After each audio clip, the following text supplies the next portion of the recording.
This is an official presentation of Sport Fishing Championship.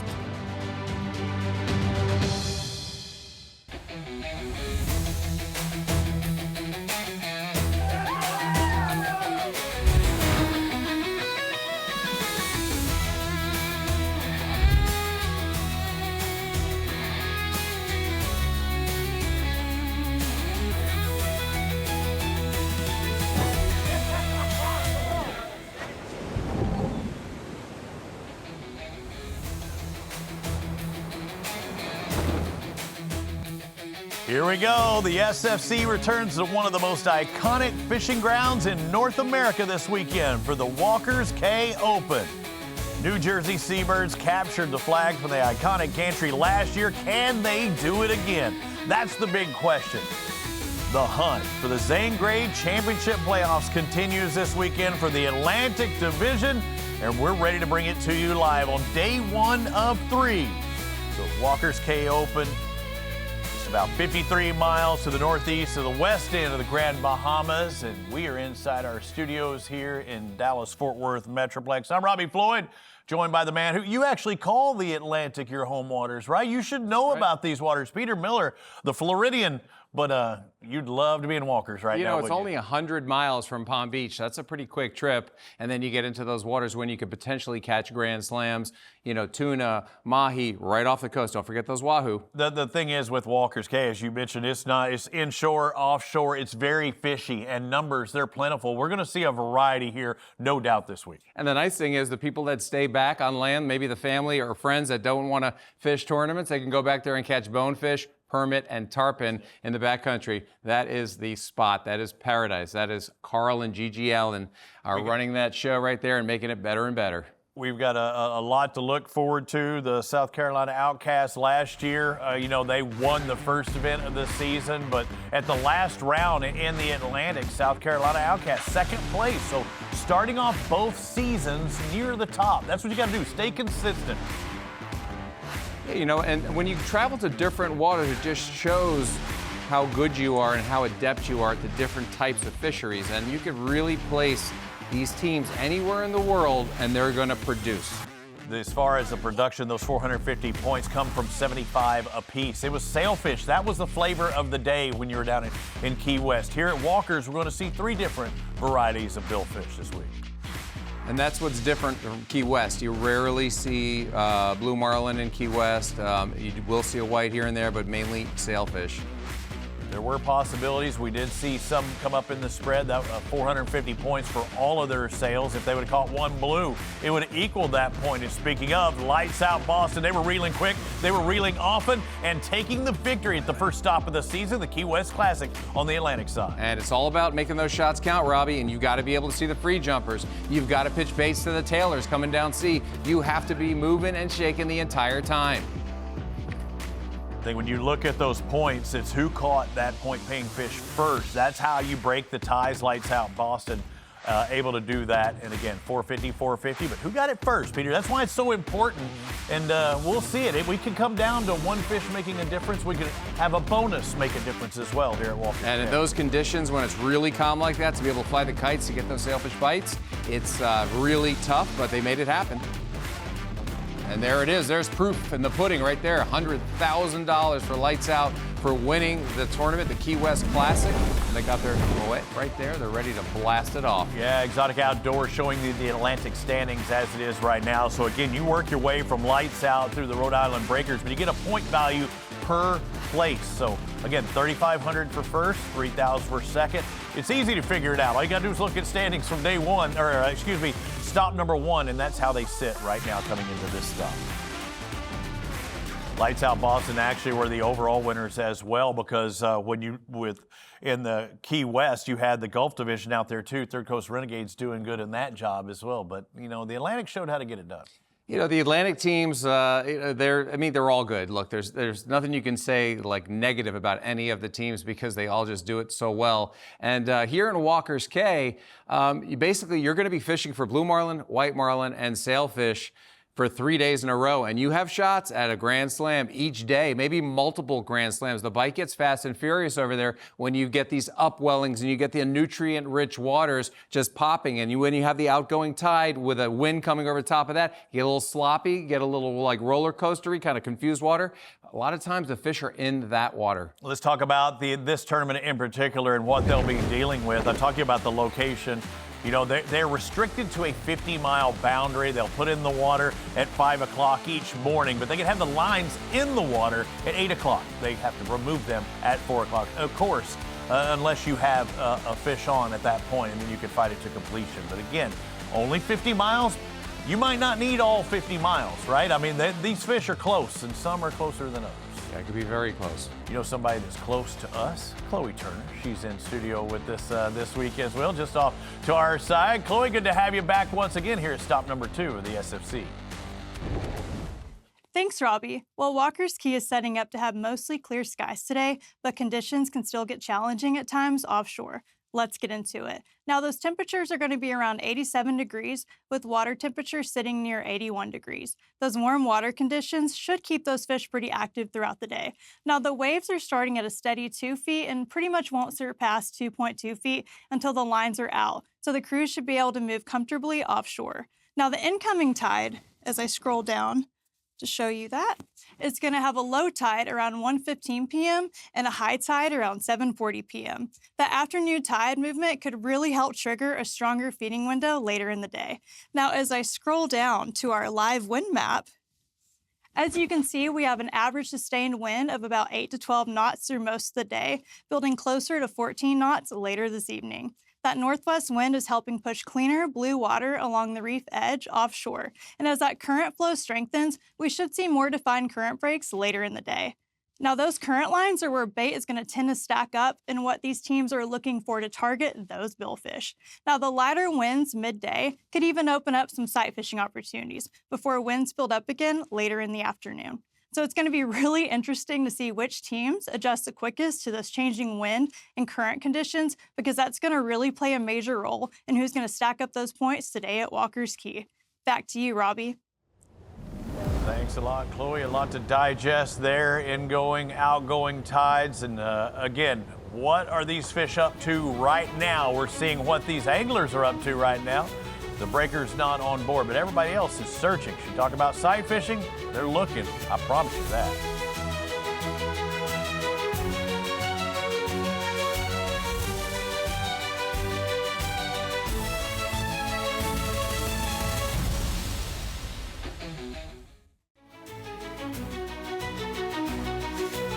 The Walker's Cay Open is sponsored by Citizen, official timing partner of SFC.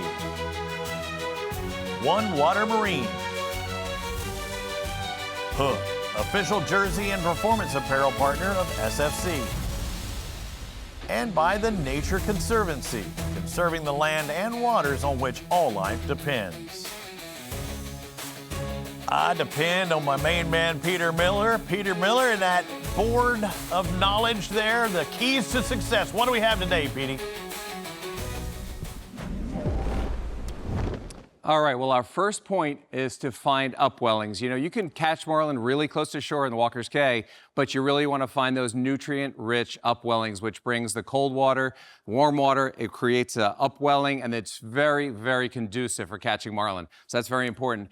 Be prepared for Grand Slams. I was watching a tournament yesterday. They had 130 billfish out of 60 boats in a single day. One boat caught 2 Grand Slams. So you've got to have your blue marlin pitch gear ready, white marlin, sailfish, a little bit of everything. Sometimes you want the smaller baits and that big profile baits for the blue marlin with a little heavier setup. Don't get caught with your hands in your pockets, as they say. And then constantly be cleaning the pit for mayhem. When I say 130 fish with 60 boats, there's a lot of things happening all at once. You might get a blue marlin, a white marlin, a sailfish up at the same time. You've got to be ready. Nothing in the way. No buckets, no cans. You can't have leaders wrapped around other rods. You got to be able to grab that line, that leader, and pitch it right out, and hopefully you'll catch that fish. I got it. Just got to move that stuff on up, and these fish will come up, and you'll catch a ton of fish. Oh, whoa. Look at that, 900 points for the Seabirds. I mean, they are throttled down Charlie Brown. How do you get 900 points this early on in the program? Robbie, we've never seen this in 5 seasons of the Sport Fishing Championship this early in the game by one boat. 900 points, that is a mess of fish. That's getting it done. New Jersey Seabirds, again, they can put the lines in the water at 8.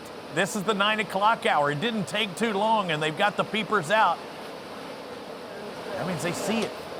They got to hook up. Light wind, nice conditions, smaller setup.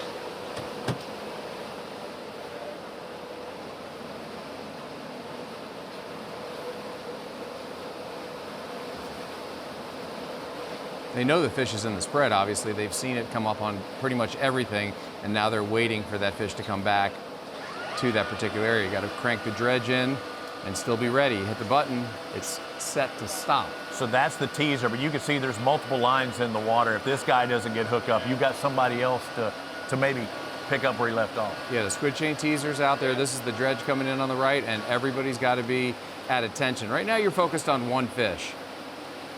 But as we know, that can change quickly. Stephen McKendrick on the near side. He's dropping there in the corner. See that boat sweeping around to the left. I saw a little bump. Oh no, he's on tight. Yep, I saw the bump. Sailfish right there. Yeah, we got a sail. That rod they got set up right there is that kind of in-between rod. It's a white marlin, kind of sailfish stick, small blue marlin. It's like a hybrid. And just because it's sailfish doesn't mean it's small. You could have a big sail, you could have a small white, you could have a small blue for that matter, but you want to have the correct setup. And you see the handle pass also. Again, the mate getting hooked up, handing that to Dave McKendrick. Has to happen within that first minute of hookup. There she is. That's got to feel good at 9:08 when you spend your time and your efforts preparing for a trip like this. It's not like you just get on the boat and go. Right. You have to get your boat set up with absolutely everything for a week. And backups for your backups. Again, this is a possible 75 points for this team until they make contact with that leader and qualify catch. So we've identified it was a sail. We can see it's a sail. They do have that leader. You either run that to the rod tip or you make contact with it. She's a jumper. She's a showman or showwoman. Good job. All right. On the board first. Hey. Dave, you have a routine? You catch first fish of the tournament. You do anything special? No, we actually drink? put them right No back food? out. We don't talk about it. We just put them right back out and try to catch another one because most likely there's another fish very close by. Speaking of another fish, about an hour later, Peter, this is going to get special, boys and girls, because we've seen triples before, but this time, this early on day one, we're going to have 3 people hooked up at a time on this single boat. They've got a double right now. Both fish were in the air back there. They're right next to each other. They ate probably a short and a long, maybe a pitch and a long. And again, they've been making that move and that turn you talk about, trying to get multiple fish. Well, a lot of times they'll see another fish in the spread. They'll say, okay, we got 2 on, but there's another one on the right teaser or coming on the inside teaser. You get them in that clean water. You go forward on these fish as opposed to backing down on them. It allows you time to fish. Another opportunity, another 75 points perhaps. No. This got heavy. I don't know if it actually even got picked up. All right, Blaine, you can crank your teaser up a little more. You hear that? He got heavy. We used to say that on our boat when we thought we had a fish on, but I couldn't tell. I say, hey, he ain't heavy. Yeah, right, Stephen? And we catch Stephen, one. talk to me. Yes, he is. Keep the rod tips together here, see what they're doing. Miss him again? Getting 2 fish on at the same time. He's saying keep 2 them there up on the side, swimming together, and it looks like Look at that, pitching back too. It looks like third. they got bit right there. You. Watch your All head. right, crank it up. Watch your head. Crank it up. Slower to get him. Remember last year in the Atlantic, Lights Out New England would catch multiples. Even the Seabirds, they would catch 1 or 2, and you would see Lights Out with 3 or 4. He's dropping right now. Crank yours up, Stephen. Crank it up. My line's about to go into yours. I'm looking at that dredge. Get that dredge ready. Triple header. They are hooked up with 3 billfish right now. We have not seen this in a long time. It's been a while. Been a minute. Captain Blaine Birch for the Seabirds. In 2018, when Carl and Gigi bought Walker's Cay, and they were going to bring it back up to its its status of you just what it being wants the best. And you know, to be able to see this right now, these teams on ESPN with triple headers, all these teams competing live. I mean, this has got to be a special moment for everyone there at Walker's Cay. See Stephen back there, Stephen Birch keeping them straight. It is what a tremendous fishery. And again, the island itself is only about 100 acres. And 100 miles from Palm Beach. Pretty quick trip. About, you know, nowadays about 2.5 hours. And you don't have to land a seaplane to get there either. They have a runway on this 100 acres. So hard pack. Yeah, a nice runway. Taylor Jean been with us past couple of years, trying to win that Zangray Championship trophy. Last year won by the Texas Lone Stars. And you know, prior to this, they got a trim tab issue. They have 3 trim tabs, port, starboard, and center. The center trim tab is not retracting. And when you can't retract and you're backing up on the fish, just spit the bait out there. Oh, no. So that triple turned into a double. Look at that. Nothing. It's almost like it might have been wrapped or just in a shallow part of the roof of the mouth, you know, but obviously came off. That right there is a white marlin. Based on those jumps, you can't misidentify that. There's no question. And you also know that that's 25 more points than a sailfish. So this is very big. When you're talking about ties, this is a great tiebreaker here. So what we think is a sail and a white marlin on. Can you tell when we saw the one pop off? Can you tell what it was? What is sail or No, I couldn't tell. But a multiple catch here, and looking at the catch points, you get points per the style of fish. The blue marlin worth the most, then the white striped spears are all about even. Sailfish worth 75. And the other thing that we're missing out of here is if you get a grand slam, 3 varieties of these billfish, you could get an extra 200 points, something we've had happen before, but you didn't get points for it. This year, they do. You get rewarded, and rightfully so. I mean, you catch 3 species of billfish and get that grand slam. That is very, very uncommon, very hard to do, and not many people in the world have done it. And it's very special, and you should get those 200. We can maybe even see a super slam here. Maybe a spearfish is a possibility. We've seen them caught before in the Atlantic. It's possible, and what we used to do in Venezuela is do all that and then go out and try to catch a sword and try to catch a 5th one. Fantasy slam. There you go.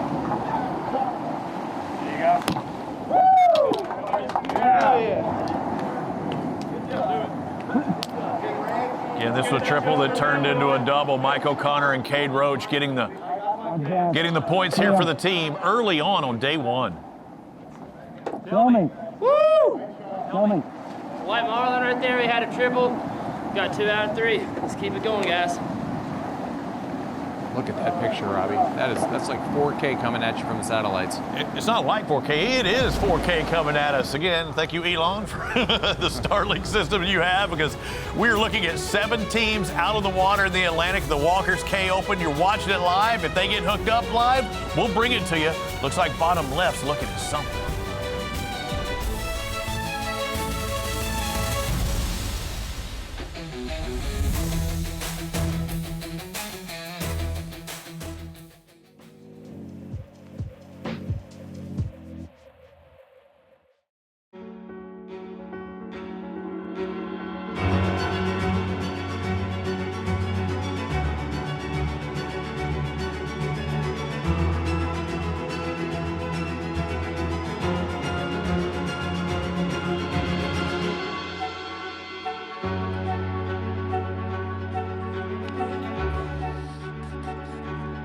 What a beautiful sight in the Bahamas. Walker's Cay Open, back once again. The second stop of 2026 of the Sport Fishing Championships Atlantic Division. They've been out on the water since 5 o'clock this morning.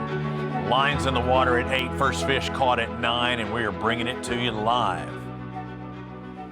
What a shot that is. All those vessels there parked right down the pipe with the dock, and everyone's backed up to each other. A lot of camaraderie, a lot of fishing talk. And a lot of things. It looks like a little mayhem there on the breakers there. Rhode Island Breakers, team in the orange, our newest team here in 2026. You see the urgency, and that tells me they saw something. There's definitely a billfish in the spread.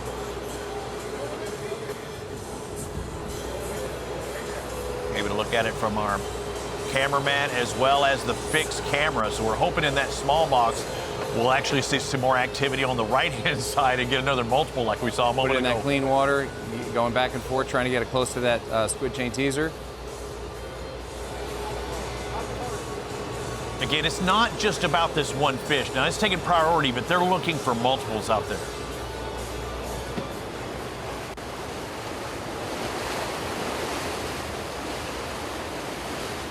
Mike Blout, our cameraman, giving us those shots. He sees the fish, or sees where it should be. See who's going to come tight. We see a little picture-in-picture there. Bringing it in, it looks like. Captain John Bowen's fished the Bahamas before, but he said never this far north, and that is a difference. It'd be like, yeah, I fished in America, you know, but I was in the Gulf compared to, say, New England states. There we go. Julie Gemma. Fish came around and I should have asked, is it Gemma or Gemma? Because this could be a gem worth 75, 100, maybe even 450 points. Clearing that line. Nope. Down, down, down, down. All right. They thought they had it on that one. So it's kind of the one that got away, right, Peter? Well, you know, not always. I mean, definitely this one did not, it was not caught at this very moment, but it's still in the vicinity. So you don't give up hope. You know, you got to keep those baits going and don't get dejected and be ready. And ballyhoo, right? We've seen it a couple ballyhoo, times. circle hooks, yep. It's all circle hooks. Unless you're using lures, then you can pull J hooks. Yeah, we saw a variety of baits, and it's different when you're sailing kites and you're not, you know, cooking at these speeds. You want a little missile in the water. And you heard earlier, I heard Blaine yell down into the pit, like, hey, don't reel your bait in so fast, because the bait was skipping across the surface, so the marlin loses sight of it. If you bring it in a little slower sometimes, which is not always the case, the fish can track it better. Well, we go from this 7 box to looking at one team in particular, and this was a special hookup. Let's watch it, how it went down. South Florida Sails. Ben Simmons' team is looking for Big Mama. He sees it. Left flat. There we go. That's Captain Mike King. Watch your long riggers, guys. He's tight already. So our cameraman was up top, and he gets a great view along with our captain. Okay, all right, good job. I need to plug this right one out and move over. That's a stout button in the rod there, Robbie. Yeah, I mean, we're not talking about a line. It's not no crappie rig we got going. And that's a foregrip holder, too. You're trying to get extra leverage. Sir. I'm going to go get him. We'll move ahead in the hour again. This is 11:38 Eastern time. That's what we're talking about. That's some heat. You know, you're getting the fighting belt put on the thighs there, and then if you go to the harness after that, you know it's the right species, which is the blue marlin, worth 450 points, hopefully. Yeah, it's the case. Got to move those pliers out of the way. But yeah, they're about to be rigged for bear. This is no light 100-pound fish, probably. You know, I mean, they know it. I mean, you cannot lose, especially a 450 pointer. And we talk about being set up and being prepared for these types of moments. And you can see their leaders spooled up. They're hanging off those larger rods, those larger setups, because you could have a 600-pounder come up and you want to throw it at mackerel, something big profile that it might want to eat more than a little dink ballyhoo. There's one thing to take the pressure off the butt end of that rod and have it resting. It's another thing to help in reeling, and that's what's coming up next. You see the mate just behind, looking to kind of give him a little seat, something he can use that boutade to use as force to get that fish to come up a little easier. Yep, that's the Black Magic harness. Been using those for a very long time, and it's 2 parts on that back there. You can have it around your kidneys there, and then you can slide it down under your butt to be able to squat the fish. And, as we know, the bicep is one of the smallest muscles in your body, so why not use your quads and your hamstrings to sit down and squat the fish. At that point, you don't even need to pull on the rod. But right now, he has to pull on the rod because he's still gaining line. He's still working on that fish. He can't stop. That's why he can't connect the harness. Those of you new to SFC, you can't have a handle pass, one singular handle pass that first minute, but the mate cannot touch that rod, reel, the line, not until, it comes to the leader. So, yes, he can help adjust. You can hold somebody to keep them from flying into the water. So these are all just adjustments they're having to make on the fly. I mean, if there's an inadvertent bump when someone goes under you and maybe your shoulder blade taps the guy, taps the cork, that's okay. That's inadvertent. But if you actually touch the line or the rod or the reel or anything, once the angler is on the fish, it does not. So he's really, you know, probably getting a little bit of fatigue there. He's looking to swing that bottom end down and use that body weight to help him. Fish is down and dirty right now. He's going to slide that thing back down to his butt any second now, because he's you know, trying to squat a fish without that under you is doable, but it's not preferred. And it's going to wear you out. You don't know how long this would take, right? I mean, you've mentioned before. I mean, you've been fighting fish for hours. I've been on fish for 2.5 hours, and you know, some giants, and it's exhausting, especially when you're in 100-degree heat. You know, this is in the 80s, which is nice, so it's very doable. I've caught some giant fish up in New Jersey when it's cold, and that's your dripping sweat in 35 degrees. So these are nice conditions. He's got the right setup.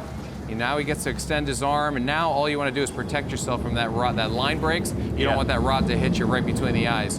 So at this point, you're just holding the foregrip, unless the fish comes up really quickly and you need to pump and wind, pump and wind. Like right now, it's kind of give and take. 2 different techniques, and he's got the leader. He just touched it. They also have video verification. You see the gentleman leaning overboard there with an underwater camera. So if we don't get that shot to verify what species of fish it is, they have it. They have to have it. We're just trying to bring it to you live. Oh, he's all over. Or taped. We're good. I love it that they're using that. Always be prepared, over-prepared. I'm sure they've already seen it. You know, we don't get to see everything on these longer fights. But we know now. That is a blue marlin. Look at the length on that thing. It's not a giant, but it's the right size for this tournament and very doable. Yeah, it's a correct size dorsal. There's no sail there. Good job, guys. Pretty work, Alex. Think of the points differential. A blue marlin worth 450 points. You have South Florida sails with their 450 points better than the New Jersey Seabirds, who had 2 sails and a white marlin up to this point. But you know what? We've already seen the points. The New Jersey Seabirds weren't done. Will they get their slam?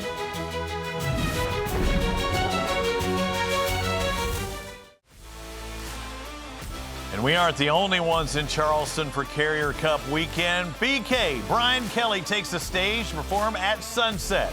Join us Friday, May 29th for the America 250 Summer Kickoff Concert from the flight deck of the USS Yorktown. Don't miss out. Get your tickets now at sportfishingchampionship.com. I cannot wait. I'm bringing my wife. She's ready to have some fun. Maybe her and Brittany can kick back and have some fun as well watching Brittany's husband, the man who we've seen fishing Sport Fishing Championship, catching blue marlin, Peter Miller in Sport Fishing Championship as well. But quite the entertainer. What's up, y'all? It's your boy BK, and I'm so honored to announce that I will be headlining the America 250 Summer Kickoff Concert live from the flight deck of the USS Yorktown in Charleston, South Carolina at the SFC Carrier Cup presented by Hook. The America 250 Summer Kickoff Concert will be Friday, May 29th with doors at 6, and my boy Catlin Owen will strike the first chord at 7 on what will surely be an incredible night of music aboard an American military icon. Tickets go on sale today. They're available in the link included in this post. Y'all get them ASAP. It's going to be a dang good time. Special thank you to the America 250 Commission, Hook, and Sport Fishing Championship, and all of the brave men and women who have served this country. It's an honor to celebrate America's 250th birthday and to kick off summer celebrations across the nation in Charleston, May 29th. Let's go, baby. See BK there with his Gulf Coast Cowboys hat representing. You can go online and get one as well. No rivals, as we're looking at what could be his rival when it comes to that Zengrade Championship playoff. We take 2 teams to the Atlantic, 2 teams to the Gulf for that Super Bowl of sport fishing. This morning, boy, did we have an event happen. The first time we've seen it in 2026. We've seen a sailfish hookup. We've seen a white marlin hookup. We've seen a blue marlin hookup.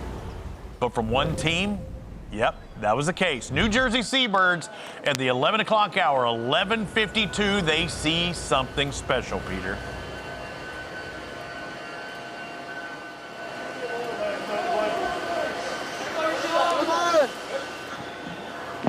Dink pole. I got it. You got it? Here. Crank everything up. Blue marlin, Robbie. That's what we're talking about. That's Grand Slam Central right there. If they can get this fish to the boat, 450 points, and then if they get Dink this, pole. it's an extra Steve likes that 200 dink bonus pole, points blue marlin. for getting the Whoa. Grand Keep Slam. real. Keep real. Boy, better get that reel going. I mean, that thing is coming at you. You got to bump forward, you got to reel, and all of a sudden we got the a blue belly one. comes tight, and you Just can good. settle Yeah. down. Just good? Yeah. Dude. That's your worst enemy, right? you need? Slack. Well, with a circle hook, they typically tend to Blaine, stay back in off on once your they left- find their your right mark. side. But you see the blue marlin at 450, that's what you want. You know, they've Good. already Paddle caught glove. 2 sails. They've already caught a white marlin. fucking They hand. need this blue Back marlin off to on the get big that chain when Grand you get a Slam chance. and the 450 points, plus the extra Where's the 200 for orange the ball? Grand Slam bonus. Yeah, 650 points for this no. single fish. I know how you want to look at it. It's semantics, but Yeah, he did. when you do have the last piece of the puzzle, I mean, this is huge. This is very big. Start recording.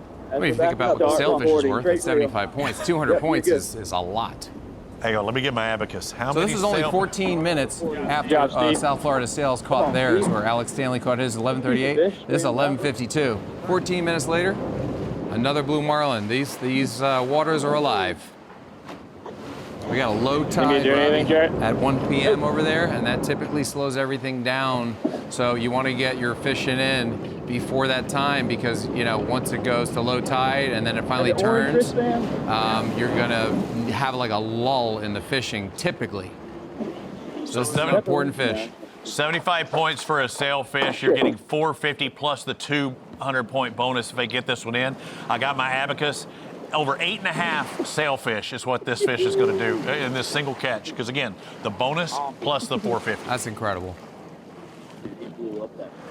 Yeah, that's Melchiorre. You know, he probably was feeling a little bummed out on his on when that fish spit the bait. I think that was him earlier when they had the triple on. But look at this. Does he make it up for it? Yeah. I think so. He's been working on them lats, though. Man, his Not lats, I tell you, he is not missing back. Pull downs, bent over rows, you name it. Do you have a fishing weight routine? Do you honestly? No. You don't? No. Repetition? I do a lot of work in the yard, and I do a lot of work catching fish, and you know, pumping and winding on fish is kind of like, football players have their moves, and they could do it all day long. Yeah. You get a football player on the boat sometimes, and they're burnt out after one 20-pound tuna, 30-pound tuna. But you know, we're able to. When you do it for a long time, you can fight fish for many, many hours. It's muscle memory for you. Yeah. It's all man muscle, all man strength. Or a young lady. We've seen, Jason Berth a lot. We've seen the Carmichaels. But they're used to Kelly doing Young. it. Yeah, they're used to doing it. Technique is very, very important. Yeah, here we go. Jump pool. Come on. So we're going to put that in the water, Dave. Like a nice sized fish. Here we go, Steve. Sorry, yeah. Not, Dave, not when we're backing down. It'll be all bubbles. No, he's not talking to Steve. Remember, this is their trim tab that's stuck in the down position. So I mean, that they has a chance push- to get ripped off. Yeah, they push too much, it'll break. And I told you, when Robbie, we broke ours off one year, and the clanging of the trim tab on the bottom of the boat raised more fish than we had throughout the entire tournament.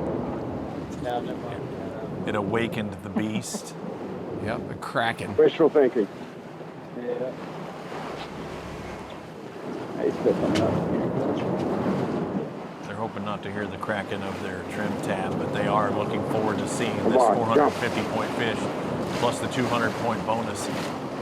And we have had, slams before. We've had several, but not in 2026 where you can get that 200-point bonus. And not on day one. Yeah. Oh, yeah, exactly. Usually takes a little bit of time to zero in on the bite. And they will be going back and forth. It's not like a golf event where they're going to stay out all night. They will come back to the shop. They got the leader out of the water. It's close. Hold on. Do what you can. Too fast. There it is. There it is. Stick it in. Come on up. There we go, baby. 11:52. My man.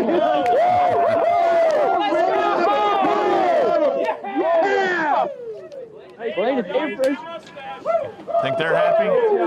Stop recording. Awesome. Best team in the league. Best crew in the league. Oh, Best owner in the league. man. Happy to be here. Guys. Great job. Oh, yeah, no problem.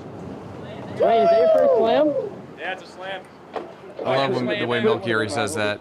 You know, happy to be here. He's just thanking everybody. And first chest bump we've seen from any team. You got to like that. That's Jersey right there. You got to throw a nice chest bump at your boy. Oh, by the way, I mean, the foot is on the throttle for the New Jersey Seabirds. 900. They have doubled up the South Florida Sails as well as the Outcasts. So, again, 4 teams with points on the board still looking for points from 3.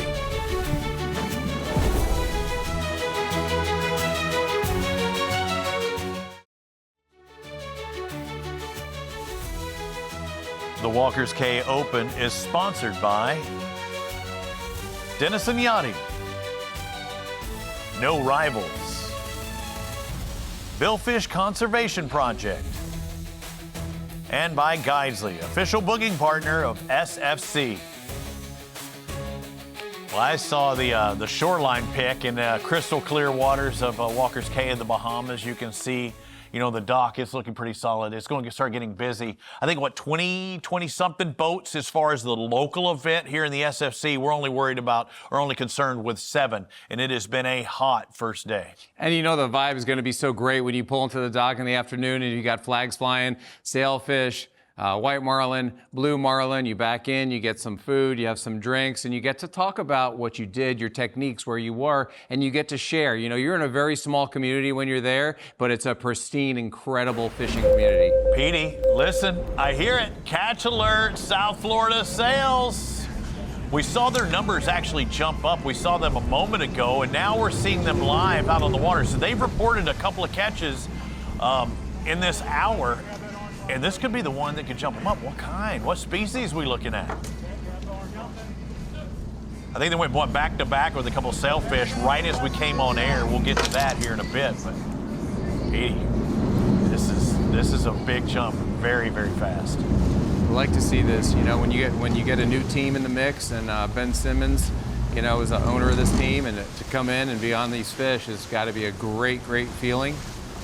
Ben's on board too, so we might see him actually reeling some as well. Captain Mike King, we saw him up top earlier with our cameraman up in the bird's eye view. And he's got a lot of experience, you know, in fishing these waters. Been fishing it since he was a youngin'. Backing up pretty hard. That boat backs well. That's a Spencer. Yeah, so the multiples, they've distanced themselves from the South Carolina Outcast with a double up the top of the show, and now this one will get them a little bit closer to the Seabirds. We've already seen the variety. Is it a white? Is it a sail? Is it a blue? With the expedience that he's at right now, but I guess it's not a blue with the light tackle. Probably not going to happen. You hope that it's a billfish worth paying for. We saw teams earlier with the mahi-mahi on. Which is great eating, but doesn't pay points. The boat hails from Merritt Island.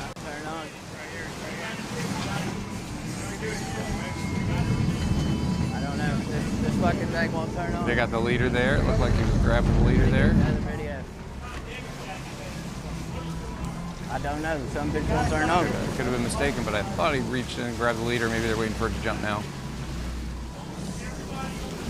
Yeah, he's definitely right there. Good looking water too, though. I mean, it's not slick calm, it's not rough, it's just right. Yep, nice color. That's what I was thinking. And you believe most of these boats went northish, right? That's where they were last year. I mean, it's hard to say, you know, without talking to the guys and being here. But you know, you basically you want to go. The fish looked like it was about to scope up there. That's usually when you see the rod tip waggle like that, is they're underwater shaking their heads back and forth, and then they typically will come up. Okay. Relive. We're rolling. Our one water marine replay. This is how it went down. Looked like an insta bite, you know? Yeah. No, there was no time missed on that one. Came up and hammered it. They were clearing. See that dredge coming in to the left again. They got to get on one side out of the way for sure. Split chain, dredge in. There's a lot of heat on that fish. Or that fish was putting a lot of heat on that rod and reel. Yeah, they have a good amount of drag on that. Yeah, you seen a lot of head shake, though, didn't you? I mean, I saw it earlier, too.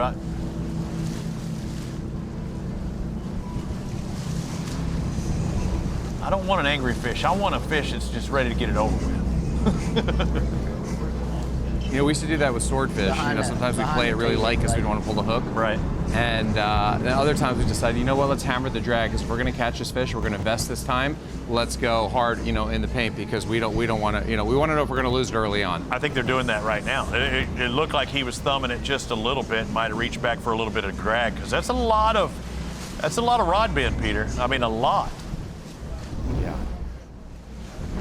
Take a look at that fish. See the species? I got my Oakleys on, but I don't know I can see that. It's out there in the distance, so they had to make up ground. Bouncing. They are flying in reverse, huh? Yeah. Yeah, he's working that reel for sure. That thing was off in the distance. Much closer now, but it's not any easier. A little down and dirty sometimes, you know, a moment like this wrapped around the peck. Could be, you know, just something a little funky with it. And maybe that's what I was seeing as far as the head shake. I thought it was a head shake, but it might have been catching around some of those fins and just making that banjo look, that boing. Yeah, I mean, depending on what kind of fish it is. Yeah, true. We're hoping it's a billfish. I mean, it's something of size, for sure. You're watching it with us live here on ESPN. Out of the waters, just off of Walker's Cay in the Bahamas. When you first hit it, if you don't power it on first, it films one way. If you hit it, power it on, and then hit it, it's 360. So you're getting instruction on 360 cams. That's a great thing that we have at our disposal now. Peter, you'd mentioned how South Florida sails. Watching them live out on the water right now. Captain Mike King been doing this a long time, and this is a new team with us in this organization, and getting to talk to Mike, and between the owner and the captain, and doing well at the White Marlin Open, you know, catching granders, you know, some things that people only wish they could do. The next piece of the puzzle could be the Zane Grade Championship trophy, holding that at the end of the year in October. They've got to finish in the top 2 of the Atlantic to move on to Cabo San Lucas in October. Well, I think if you're going to say Cabo San Lucas in October, I think you have to say Octubre. Octubre. Ben Simmons, the NBA great, on board. He's an angling club owner. Quite the outdoorsman. He loves fishing. I expect to see him. If they keep doing this, I expect to see him at the rod and reel very soon. Right now, he loves his fishing. He really, really loves it.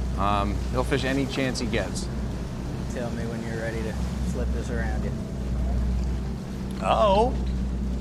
Peter, either that we've got a small rod and reel combo with the blue marlin, or he's getting a little tired and is looking for a little help. One way or another, they're looking for a long haul. Could this be another 450?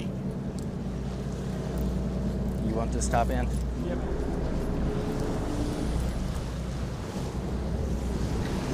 This goes on his ass, that goes up, right? Okay, perfect. With the attention they're giving it, and we saw it jumping, we couldn't guess. I mean, it was a long ways out there. The attention they're giving it, this isn't a sail, probably not a white. They think that this is a blue, and they probably saw it at the distance. You know, in the distance, for us to be able to call it is close to impossible. I was looking at it thinking, wow, it's pushing a lot of water. It's far away, yet it's pushing a lot of water. And sailfish typically don't push that much water unless they're going absolutely ballistic in just one area, as opposed to like really jumping and greyhounding away, and they're clean jumps. That was a lot of water, and he has had the heat on this fish to the point where you and I are looking at each other. If this was a sailfish, he wouldn't be putting that kind of heat on him. I mean, the whole type bite, I thought maybe it was a sailfish, but there's no way when you see this amount of You drag. and I were looking at each other while we were watching this going like, man, for a sailfish, he is putting the screws to it way too much, you would think.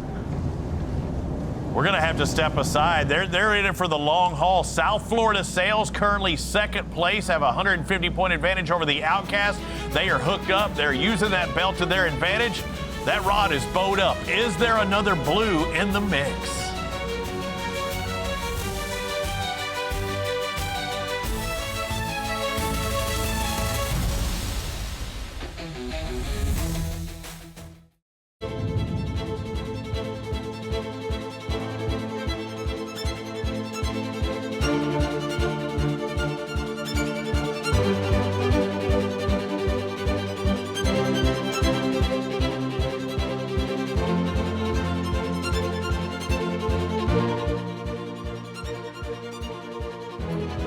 Looking at the shots of Walker's Cay, the second stop of the Atlantic Division, lights out. Last year's champion are out there on the water trying to catch fish, trying to catch their first fish of the tournament. But live, as we went to break, we were seeing the South Florida Sails trying to take that next step, trying to get a little bit closer to the New Jersey Seabirds. We go from nurse sharks, the ominous scene, to what looks like a very stout billfish. Bigger than a sailfish, for sure. Sails worth 75, white marlin, which we've seen one of those, worth 100, but the blue marlin worth 450 points. We've already seen sails with a blue, 2 sails. Nice form there. He's got the nice form. You know, get 2-3 cranks every time he does that. You want this to be a blue, but second best would be a white, because that would be our second slam. Later. We've seen. It's not a white. It's not a white. Is it? I don't think so. Just white's similar size. Oh, there's tail coming wrap. in backwards. That, remember the tail wiggling and the wrap And we it could talked be about? Is it white or is it a blue? I don't think it's a blue. Oh, No. yeah, it is. It's a small blue. And Small blue. And that's why he was having to fight it the way he was. You gotta swim that sucker. Yeah, trying to release them back out and catch it against the Wow, 450 points for the low sails right there. That's pretty incredible. And they did it all in the past 45 minutes. I mean, 2 sails and a blue marlin. I mean, wow. See, when they get bronze like that, when the body gets bronze, that means they're kind of like lacking a little bit of oxygen. They're pretty tired, so you want to get that fish alongside the boat like they're doing, but it got kind of spun into the back and popped them off right there. Here you go, Lee. I'll get this flat going. The Albardi, Alex Stanley, Weston Brumsky, Brad Adam, Mark McDevitt, Ben Simmons, Nick Johnson, all being led around by Captain Mike King. As you said, Peter, he's been doing this a while. He might be a rookie to the SFC. He's no rookie to offshore fishing. Hey, what? What just happened? Blue marlin, quick flake.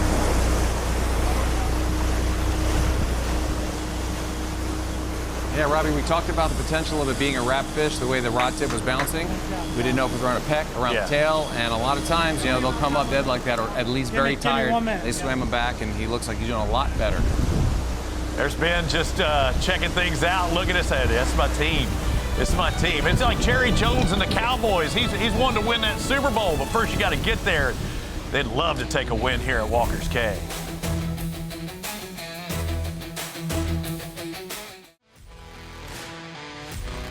Two weeks from now, the SFC Atlantic Division heads to Charleston, South Carolina for the 2026 Carrier Cup. From May 29th through the 31st, Peter and I will be on site calling the action from the flight deck of the USS Yorktown. Catch all the action on YouTube and ESPN Plus all weekend long. I can't wait, Petey. I can almost see my wife out there on the pool deck. We're going to be there, Robbie. That's a nice part of this whole thing. Yes, my wife sir. and son may come as well. So I'm excited to watch these guys fish. I'm excited to be on the USS Yorktown producing a show from there live. What? This is crazy. It says America. I mean, it's 250th anniversary of our independence. It's a great nation, and man, what a way to do it. SFC, BK, and all involved, including this team, the South Florida Sails. We just saw them catch a 450-point blue marlin, moving to the top of the leaderboard. We caught up with them during our break.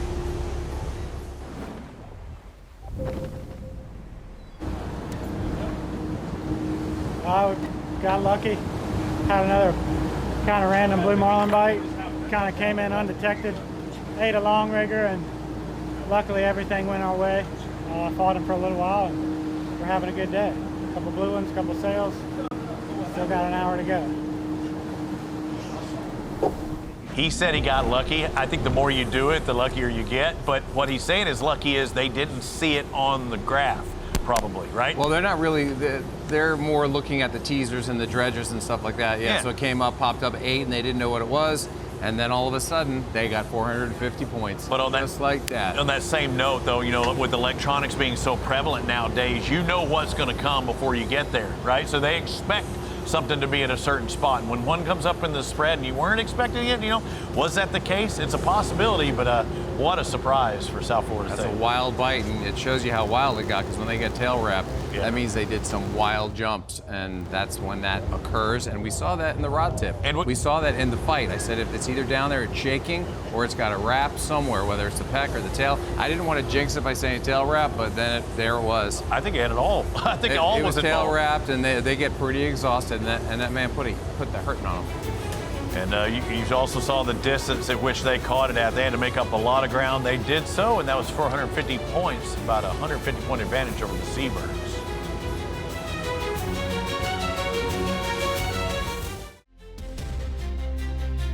The Walker's Cay Open is sponsored by the Coast Guard Foundation, Exotic Outdoors, Recess, and Comparion.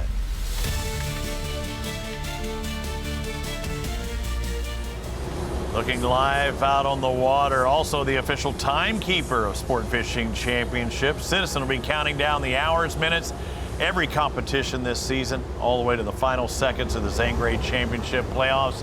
I constantly look at my Citizen Atessa, and I see that I have less than an hour to go of our ESPN broadcast, and lines out on day one, and a tremendous kickoff to this Atlantic stop number 2. One thing we haven't done is checked in on site. Rudy, now, is it Tamarchio or Tamarchio? Because I've been saying Tamarchio for a couple of years now, and I thought I heard you say Tamarchio. Set me straight, Rudy. So I'm actually really glad you brought that up, because I think of all the places to do that, Walker's is the best place to talk about that last name, because it doesn't really matter. If you're speaking English and you're from the United States, Tamarchio is great. If you're Italian, parlo italiano, you want to say Tamarchio. Just like how when you're at Walker's, Bahamians call it Walker's Cay, even though it's spelled C-A-Y. We all say Walker's Cay. They both work. So I couldn't have better opportunity to bring that up. I'm glad we clarified that, Robbie, because you've been asking a lot about that. Yes. And also about Walker's Cay versus Key. If you're Bahamian, you're saying Key. If you're Flip Palette and the legend, it was Walker's Cay Chronicles. Right. There's a lot of ways to say it, but either way is okay, and they're catching fish, and that's really the key. Oh, that's bad. That's bad. Yeah, they're catching fish, and the best part about it is, like, this is the Walker's Cay Open. It's a true open with SFC. So there's a 20-boat field that's out here. We're following our 7 Atlantic angling clubs. They're getting scored a certain way to work for the Zane Championship playoffs, but they also have extra money on the line here because they had a mandatory Calcutta to go for, and you got some really big names. It's kind of the who's who of who fishes the Bahamas. You got Mr. A's boat, Frigate, out there. They just won the Baker's Bay Invitational. What was it, like last weekend? They're out there with the Blue Marlin right now. Anna Kalia is in the field, which actually won the Daily last year. Like, it was day 1, Walker's Cay Open. So it's a really cool field to have, and it's nice to have that same kind of charm where when you come to the Bahamas, you never know who's going to be here, and everyone's always in contention. And Rudy, last year's winner, and I think they took the overall, correct me if I'm wrong, it was the Seabirds. And we had Carl Allen going, man, you're beating my boat right now. Seabirds looking good, but these sails been on fire. But everything's not well with the Seabirds as far as mechanically in that boat, correct?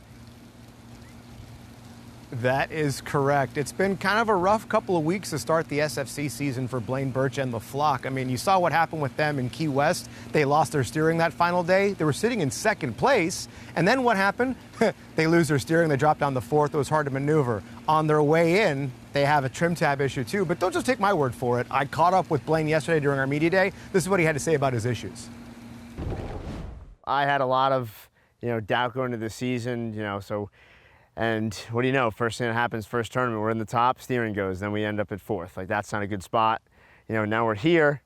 Boat was doing okay, and then I noticed the trim tab's out, and then that's something I have to worry about in the back of my mind. So it's another thing I'm worrying about. So there's just all kinds of moving pieces that I'm kind of trying to put together and set up certain things to give us a successful season. But right now I'm on the edge. So, that's why they say boat stands for bust out another 1,000, because you never know when something's going to break. And the tough thing for Blaine there was they had just taken the boat out of the yard when they were in Palm Beach to come to Walker's. You can't predict for something else to break. They replaced their trim tabs after about 2 years of use. They're on year number 1 with this new set. You just never know what happens. So it doesn't seem to be affecting them much on the leaderboard right now, but hey, it's always in the back of your mind. You never know what's going to happen before the end of this tournament, before they have to go to Charleston in a week's time. Yeah, you got those different acoustics with all these mechanical breakdowns, and it seems like these acoustics are raising some fish. I mean, they're no stranger to winning when their boat's running properly, but they seem to be really excelling with this trim tab issue. Yeah, it sounds like out of sight, out of mind, right? They were pretty much reserved to or resigned themselves to the fact that that tab's probably going to break off at some point, because when you have it partially open and it's like right there under the center line, right next to the keel, basically in the hull, if you're backing down fish and they've already got a blue on the board, that thing's probably going to break off at some point. For me, it's more of as long as it doesn't break free and get into your props or damage your rudder, great. They'll get it fixed when they get back. Rudy, I had to ask before we send you off to take care of business. Crab races. It's always big. There are some libations that happen there on the island. Crab races. Tell me about that. We're going to get to see it tomorrow and the next day. It is a big, big, big time event. Carl, Mr. A, couldn't put it any better last night. He was saying when the crab races get bigger than the fishing, he's done. But as of right now, it's just this animal that continues to evolve and continues to grow. The guys here, Brendan Shaw, they call him Bubba, Matt, Alex, they one-up themselves every single year. So behind me, you not only see the gantry, but behind that is now a runway-style stage where they have the crab race arena kind of set up. But yeah, they've got a lot of entries between this week's Walker's Cay Open with the 20 boats, and then also the Invitational coming up. They're looking at a pot over $100,000 by the end of this crab racing season. So it continues to evolve. The pot continues to grow. And don't get me wrong, this is great for ESPN 8 The Ocho at some point in time, but it's a spectacle. You just have to be there to experience it. It's nuts. And there's no juicing, right? Yeah, the crabs can't juice. They can't use any enhancements or any supplements, I'm told. No supplements, no juicing. Coconut skins are fine if you want to try to make one a carnivore and try to go after some fish cutoffs. You got to fight the nurse sharks for that, and the bull sharks and the black tips. But they'll stick with the veggies. Thanks, Rudy. And then again, promoting for ESPN The Ocho. I've been on there before. Thanks a lot, brother. We'll talk to you tomorrow. We get ready for our second day of competition. We still got more to talk about. Citizens lines out 50 minutes and change. Crab races or not, somebody's going to be a leader after day number 1. And right now, you'd have to think that our SFC team, the South Florida Sails, not only winning the SFC, but they're probably winning this local tournament as well.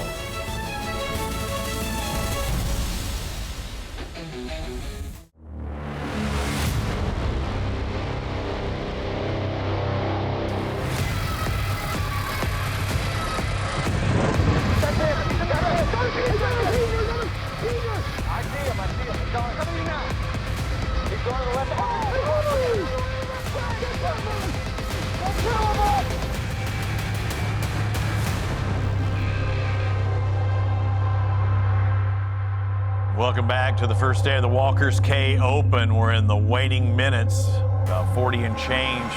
Our Citizen lines out. Walker's Cay Open, again, the second stop of 6 of the Atlantic Division. They kicked off the season along with the Gulf just a couple of weeks ago down in Key West, Florida. We work our way up the coast as you look at all 7 boats. I see something going on there, Robbie. I'm sorry to interrupt. We got the Florida Sails. It looks like they're doing something there in the corner. Again? Looks like something's going on, ready to pitch, ready to drop. The team who we just saw a moment ago with a double up on Sails followed by a blue marlin that they said they got lucky on. Are they going to get lucky again? See that tide changed. Things are changing. 46 minutes left on the Citizen Lines clock. We've got the South Florida Sails in first place. Got the Seabirds at 900, but I'm not sure they've added that 200-point bonus yet. They haven't got it for the Sails. They still have to get a what? Seabirds. Oh, no, Seabirds have theirs. Yeah. No, they're on there. That's how we came on air with that. But it's the Sails are 150. If this is a white marlin, you get 100 points for a white. They're not hooked up yet. No. I'm saying if it's a white marlin and you get that bonus, that white marlin, instead of being 100 points, is now 300 points. So yeah, this is the missing piece of the puzzle for them. If they get a white marlin, they too will have that Grand Slam bonus, just like we saw out of New Jersey Seabirds earlier today. You see that little confused sea there, a little sloppy, doesn't look rough, but they're kind of bouncing around there. You see that wake, the prop wash. Got east winds at about 12 knots, 10 to 12 knots. With the tide, whether it's coming or going and you're getting near that point where it would crest, is there a certain time it's better? Is it a incoming, outgoing, or just that there is movement? I think that you just need tide. You need movement, and it doesn't, it's not like, oh, it's low tide at 1, so at 1:30 it should be going. It's not. It takes a couple hours for it to kick in, so that's usually what you're waiting for. And then again, you can find those upwellings as the water's rushing in or rushing out, and they're meeting up with each other. The nutrients are kind of boiling up to the surface, the temperature of the water changes, and things start to happen. But it's not quite as important as, say, like an inshore fisherman where that tide is. It looks like we got something going there. Breaker. What do we have there? Rhode Island. Yep. It's pretty casual. Still bumping ahead. I love their orange. Looks like he's just winding something in. Makes it so much easier when they wear that orange to recognize who they are. We wore gold jerseys on Sundays every tournament we ever did. Sunday golds? Yeah, that's what we did. Sunday reds for Tiger Woods. You got Sunday golds for Peter Miller. That's right. It depends on our camera color. That could be gold. They're hoping they bring gold. Psyched up and psyched out on some of these guys running to the corners, but it just goes to show you that there's always action here. There's always something going on. And as the question is it a window shopper? Is it the right fish? Is it going to eat? Are they going to hook up? So it's a lot of unknowns.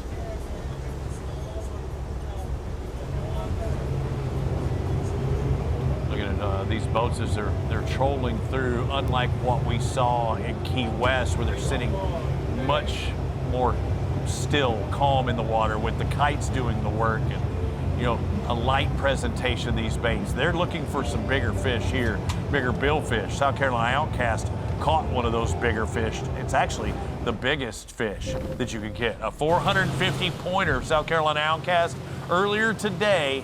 Let's see how it went down. You see we've got that big set up there. That's typically what you'd want because they know it's a blue marlin to spread. That's what that tells you right there, because you're not going to be hoisting that above your head waiting for the drop back for a sailfish or a white marlin with that, unless that's the rod you have and that's it. But they have an arsenal of rods and reels set up, so that's the chosen rod, but it may not eat that one. So again, you've got your baits, your teasers rather, and then you've got the bait that you're trying to get that fish to bite. There's more than one line in the water as well, Peter, but you got your primary. And then all of a sudden, just like that, it eats the long bait, which, no. There went your... It looked like it. Squid chain coming in. So the bait is presented right behind that. The bait and switch you always talk about. You see it popping every now and then, little like a chugger almost. Sometimes you can't get the fish off the squid chain. You can't get them off the dredge, and that bait right there may not get the bite. But sometimes the fish come so close to the boat and everything's in. When they turn to go away, you want that bait in the second or third wave so they can see it. If they turn quickly, they're not going to see it if it's real close to the boat. So you want it in about the third wave, kind of where he is. So we're seeing the one bait come in, and that was almost... they're on. There you go. And they're that's on. why. And that is a different rod. That is more of a sailfish white marlin rod, maybe. A little lighter, maybe a 30 reel. How many times, Peter, and I know at times when we can have a drone cam, you can see the fish looking at one bait and just have nothing to do with it and just zip over to another one, just looks like something different. That's why I always tell you to keep the cockpit clean, because you're going to be running over to the other side, especially when you have a small crew. If you have a lot of people are kind of in position and you're stuck in your corner and you're ready to drop back and you'll go in front of somebody to do it. But when you have a small crew, keep that deck clean because you're going to be doing a lot of running. These guys have it figured out. They've got a 450-point fish on the end of their line. Justin Madsen, the angler there. A lot of pressure on him at this point. I mean, on everybody, because you play as a team. This angling club is all pulling for him. No panic. Yeah, that's the last thing you want to do when you're playing any sport or anything you're doing at a high level. You cannot panic. You got to stay cool, calm, and collected. You see, this is the biggest fish, the blue marlin, that they're looking for, but yet that's not the biggest rod and reel combo, but they made fairly quick work of this fish after finally getting it to bite. Light drag sometimes, Robbie, keeps them up on the surface, and you get that fish quick. You put, oh, there he is. Blue marlin got the grab and pops off perfectly. Nice job. 4 lackeys on board. Captain Stuart Lackey putting them on those fish. That's 450 points. Trey Killerly, Dakota Hawkins, angler mate as well. High fives, hugs all around. Get that chain back out there. We got to catch some more fish.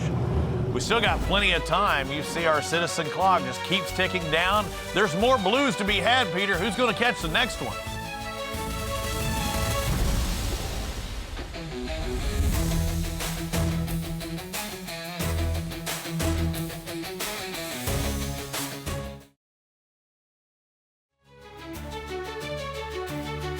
Sign up for SFC's Championship Fish Division for the chance to win cash. Represent your favorite angling club and compete across 4 categories of meat fish, whether it be the wahoo, yellowfin tuna, swordfish, mahi-mahi. Fish anytime, as many times as you want between now and September 7th.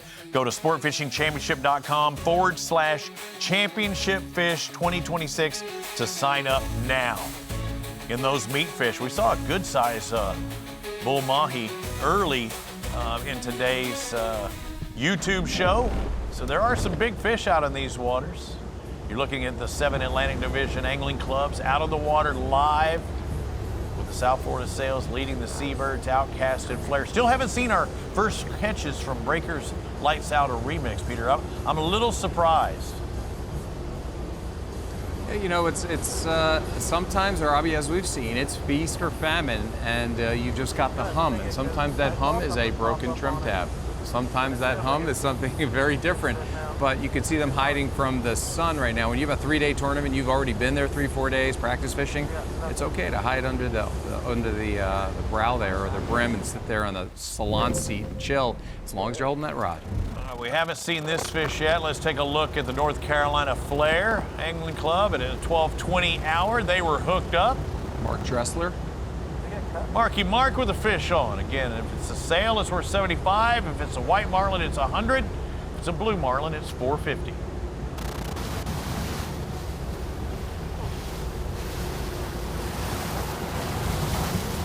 Captain Brian Dressler putting them on the fish. Mark Dressler, David Dressler on board, Harold Varinka, Jim Brewer, Thurman Humphreys, your 6-man crew.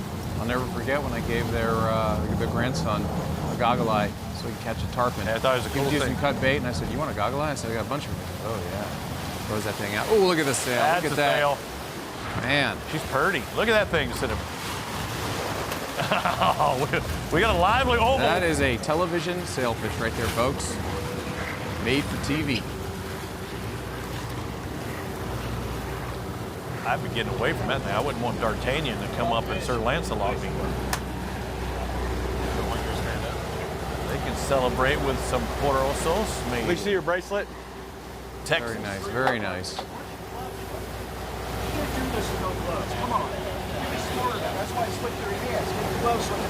That was good with them, getting them on the board. Mark, again, every fish counts. Thank you. Okay, you can come into the club. Now you come to the VIP. Got the stink off the boat. Another one. You gotta go find about 5 more. Yeah, that's what he's talking about. That first fish is key. Now get you on them all. Oh, catch alert means live. Are you kidding me? What's happening here? Are they hooked up again? Yeah, this was, we were looking at a look back at the 12 o'clock hour, but this is live, out on the water. We got Dressler again. He's got that mahi headgear on. He's got his buff mahi colored so no one can see him. And all Marlin about the come sun up, they go, oh, that looks pretty good. Sun protection. Choosing the blue squid chain. How about it though? Starboard side.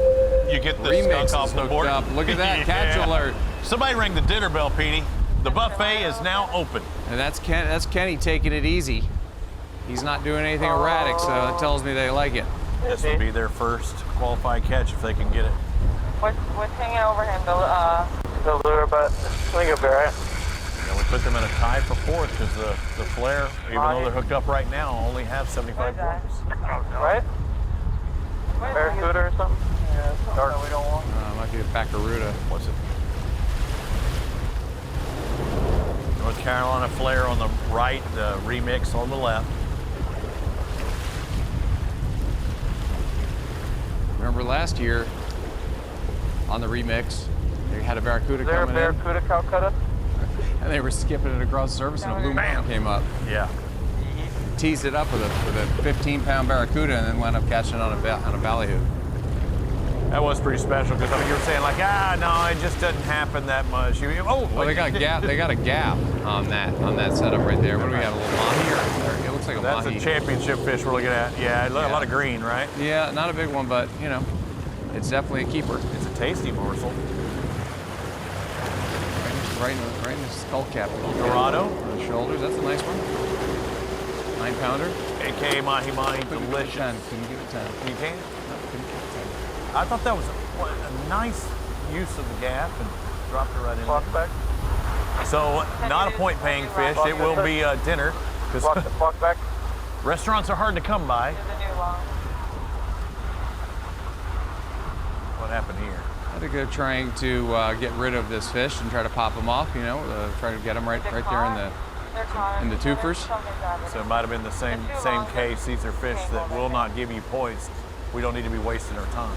Wow. You know that line's strong when you can't get the fish off. I would want some gloves, although you hardly ever see it. I'd want some gloves. You see Kenny crank every time he lets it go. Every time he throws a line towards Kenny, he reels it up. That cord right there? Yeah. They got the Short Blaster 5000 on the back there, don't they? They got a couple of fans. Yep.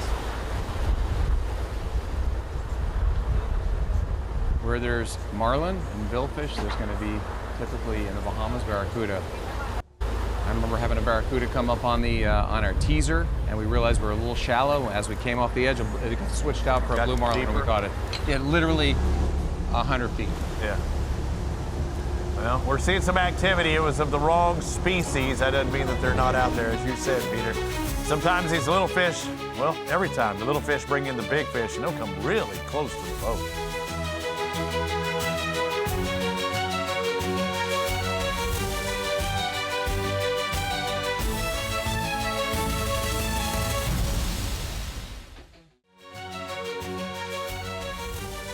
Discover heart-racing adventures, breathtaking views, and one-of-a-kind experiences that can only be found through the SFC experience on Guidesley and Guidesley Pro. Go to Guidesley.com to find your next outdoor experience. No matter where you're at, Guidesley can hook you up. Peter, I hear the fishing's really hot around Miami right now. Oh yeah, marlin, sailfish, blackfin tuna, mahi, a little bit of everything, and swords. One-stop shop at Guidesley. Looks like we're experiencing some technical difficulty with Lights Out Boston. We saw a couple of different fish being caught, but not of the billfish variety just a moment ago. Possibly one barracuda, aka the barracuda, and we did see that mahi go into the ice chest. We're hearing an electric reel coming on here. But earlier, well, let's take a look back earlier. This was a special moment because South Florida Sales is now in the lead, and this is kind of what put them there. Let's take a look at the 2 o'clock hour. 1. Yep, jump in and maybe 2.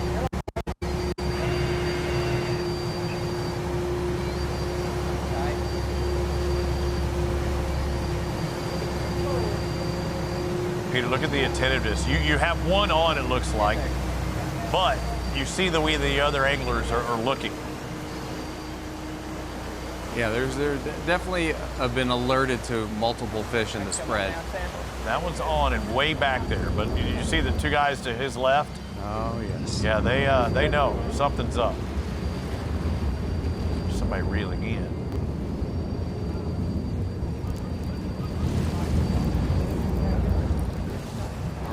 Already on the back down there.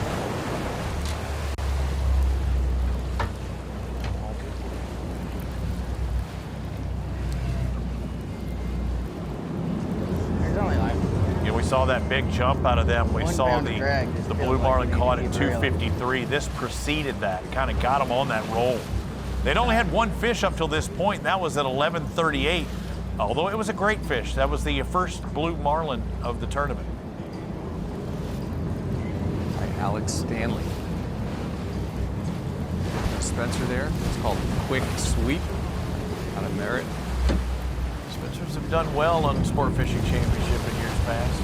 A couple of titles. So we fished on CC Spencer for many, many years. Beautiful boat. Comment later. High performance. Justin Drummond with the, right? With Yep. Quantify. Yep. We saw the first 2 years of SFC. Who'd have thought this is year 5, going strong, better than ever. And teams like this, South Florida Sails led by NBA star Ben Simmons. We got Scotty Scheffler this weekend trying to win a PGA championship. Part of one of our Gulf teams, the defending champ, Texas Lone Stars. There's a sailfish caught and released. And you see the other rod doubled over, so that was a kind of a mystery, not mystery, but kind of like a sneaky little double, right? And that's what you want. That gives you points very quickly when you can catch 2 and 3 at a time. Yeah, perfect. The 75 turns into 150 real fast, which is more than a single white marlin. And you make it quick enough, you might zoom back through there and get the rest of the pond. Oh, she looks good. I'm on it. Still lit up a little bit, maybe.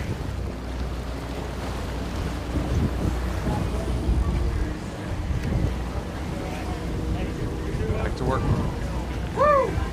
Yeah, it didn't take long. They would get lit once again. Again, back to back. At the same time, South Florida Sails at 204. They followed it up with a released blue marlin at 253.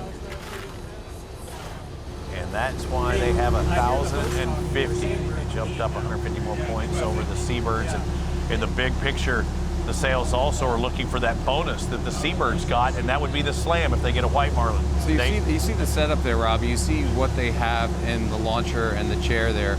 They've got the bigger setups with the leaders coiled up to not have any memory in them. You don't want to coil something too tight and have any memory in these leaders. They just snap the rubber band out. They've got the bait already attached, and they just flop it over the side and get it in line either with the dredge or with a squid chain teaser or wherever the fish might be going. And as you see, though, it can move. It can go to a long bait, it can go to a short bait like a flat, but it might bite the long rigger. So you never know, but it's nice to be prepared with a little bit of everything. You see the setups they have in the launcher? Those are out of the riggers, those two. The two guys have it out of the left and right riggers. And then you'll see the rod and the gunnel on the left and right. Those are the shorts, which are going to be on the transom clips, and they're going to be low, right to the water, next to the squid chain. That's where they're going to be kept. And if you see a fish come up, you're going to run up, snap it out, and have the mobility as opposed to waiting for the fish to snap it out. You'd rather be able to drop back cleanly if you can. You want the feels, right? I mean, you don't want it to just come up there and take charge. You want to be in charge. Yep. You should be able to see them coming because you got enough people on the boat with their eyes peeled, looking for a little bit of everything. 25 minutes left in their day, and we're going to step aside here. Hopefully we'll have some more action, some more live action when we return. They're on the move. They're trolling around trying to find the bigs. That 450-point paying blue marlin is out there. We've caught several here on day 1 of 3.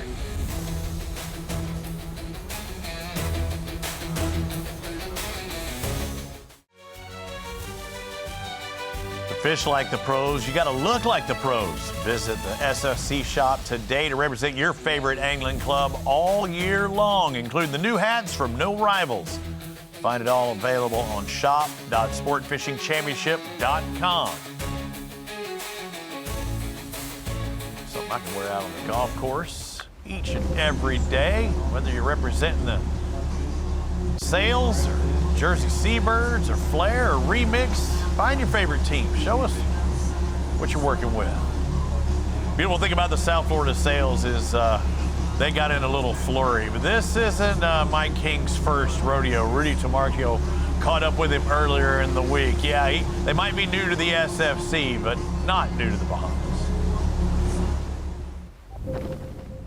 Over the years as a kid, I used to dream of coming here and fishing.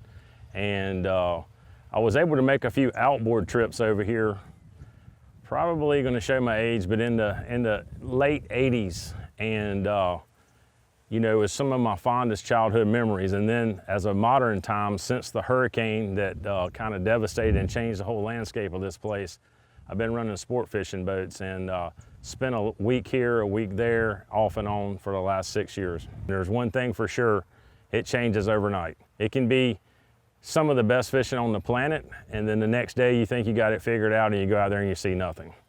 But it definitely, you know, it's a great variety of fish out there right now. You know, when you're waiting on your marlin bite, you could catch a nice dolphin or a tuna or something like that. So it's a good time to be here. You know, Robbie, he makes a very good point of saying how things can change overnight, you know, for the feast and the famine side of things. And that's why it is so important, and I keep reiterating, to make those shots count. Get those fish, get those bites, be in the right spot when the bite turns on, you know, and the tide changes, things are gonna slow down. Hopefully you're in the right spot on the other side of that, but things change, it's unpredictable. Make the shots count, be prepared for everything. Right, and you want more feasts and less famine, but it is a 3-day tournament. He's hoping that he can feast tomorrow and feast on day 3. But every day's a new day. And you see you know, how everything's rolling here. You see how they're trolling. They've got the wind kind of, you know, pushing on the starboard side of their boat as they're trolling, kind of perpendicular, I'd say, because you see the wind shear kind of go over the top of those waves as they cut through the water. And you know, you want your baits to be swimming properly. They have to be staying in the water. They can't be flipping. They can't be flopping or tumbling. They have to be swimming properly. And that's what they do all night. When they get back to the docks tonight, they're gonna re-rig, and I'm sure they're gonna have plenty of baits left because the bite hasn't been fast and furious, but it has been very good. So it's a lot of work. It doesn't end here. You know, lines are out in 19 minutes. We're back at the dock. Clean up, rig up, dinners, crab races. There's a lot of things.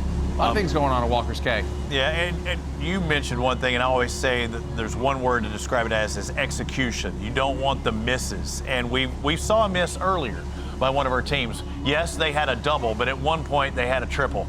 You know, you hope that doesn't come back. And in this sport, more than any other sport I've probably ever covered, you hear your ratio, right? How many did I hook up to how many did I catch? Baseball, maybe. I've got a batting average, but everybody talks about that when they get on shore. Looking at the 7 boats of the Atlantic Division right now. New Jersey Seabirds, again, with some technical issues right now, but earlier we caught up with Blaine Birch, the captain of the Seabirds, and I thought it was earlier we caught up with him. We were live. Hey, Blaine, I know you're looking for more out there. You started off in a big flurry this morning. Things have kind of backed down a little bit. Are you seeing any more fish? We had a flurry this morning. We did pretty well on the outgoing tide. I think we had 4 sail bites, a white marlin, and a blue marlin. And we got 2 of the sails, jumped one off real close to the boat. Had another one we had on for a little while that we ended up pulling off in a turn. And then we actually had a mixed triple with 2 sails and a white. Put the white sail there, and we caught the blue, which was a nice point jump there. But it was a strong flurry in the morning. They kind of tapered out this afternoon. You know, we didn't really see anything. We didn't see much this afternoon, not many bites. So we're still looking, trying to see the scours get one at the end of the day. Are you, with that, you're doing great, so congratulations on your day thus far. Are you employing the sonar and visual? I mean, you got everyone looking down there on the teasers and dredges, but are you also using the sonar? Yeah, I've been on the sonar the whole day. I don't really keep my head up unless I hear the pin pop from the teaser or a flatline clip or someone yells something. But we got the sonar in the cockpit as well, so if you guys are watching that, I've been watching the sonar here. We actually marked a couple of fish today. Didn't mark, which is the blue marlin that just kind of annihilated the left long. And we knew it was going to be a blue, and you know, just by the boil and everything, he came up jumping, you know, a couple seconds after we hooked him. So that was the one that went undetected, but we sonared the rest of the fish.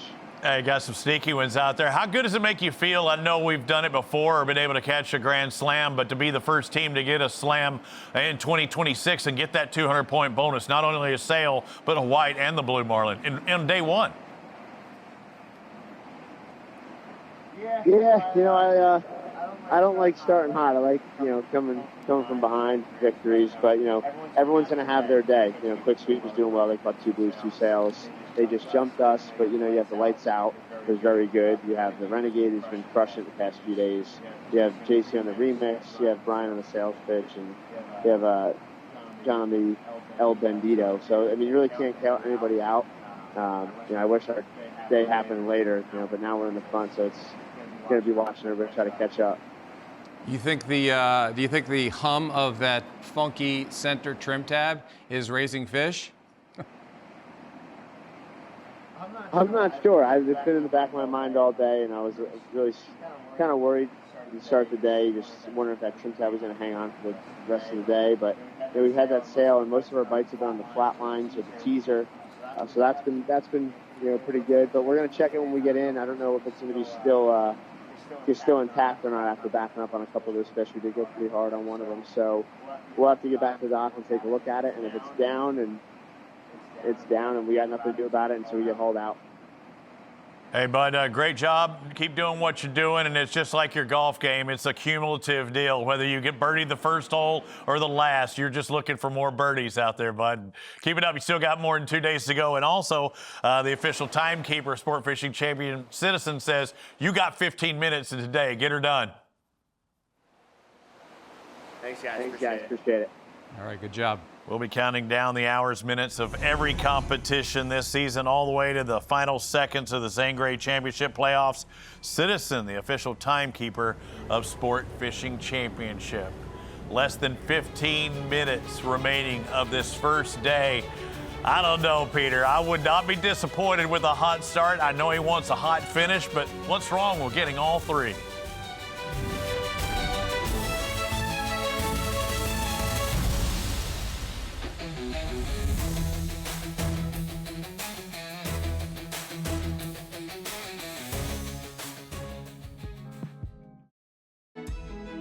There is a small island at the top of the Bahamas, less than 100 acres. No hotel, no road in, just reef, open Atlantic, and water that drops 1,200 feet, 8 miles offshore. For serious fishermen, it needs no introduction. Walker's Cay has been the epicenter of offshore sport fishing for nearly 70 years. It's been leveled by hurricanes, left for quiet, and brought back by the people who refused to let it disappear.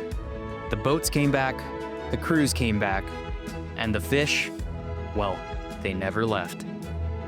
Welcome back to the SFC's Walker's Cay Open.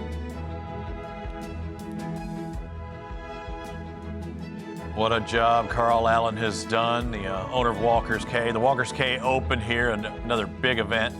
It's kind of like the Augusta of offshore fishing. Inshore, offshore, you can't go wrong. And you're seeing it. That's the Seabirds right there, Robbie. We've got, marlin jumping all around that boat right there, but we've got the 7-box right now with all the teams competing.